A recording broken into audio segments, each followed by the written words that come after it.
Les envois de fonds de la diaspora sont une source clé d'investissement et un catalyseur de la croissance économique et du développement durable en Afrique. Selon la Banque mondiale, les envois de fonds vers les pays d'Afrique subsaharienne chuteront de 23,1%, passant de 48 milliards de dollars en 2019 à 37 milliards de dollars en 2020 à la suite de la crise économique liée à la Covid-19.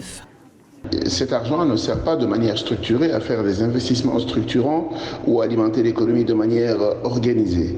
Ce qui veut dire qu'en fait, les crises sont en train de passer. C'est en ce moment-ci que les gens ont besoin de l'argent de la diaspora. Bien entendu, parce que les gens de la diaspora eux-mêmes ne gagneront pas autant d'argent qu'ils gagnaient avant, donc ils vont en envoyer un peu moins.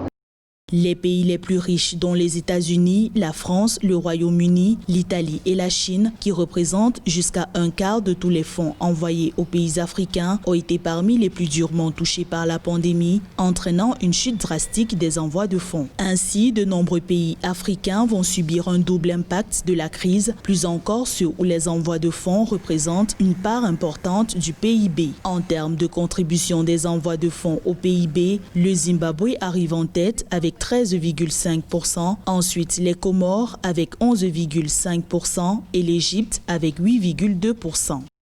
De toute façon, l'Afrique, pour l'instant, doit pouvoir chercher des solutions structurantes, y compris dans l'endettement, mais l'endettement responsable vis-à-vis de leur population et des générations à venir, pour être en mesure d'investir de sorte à être des économies résilientes.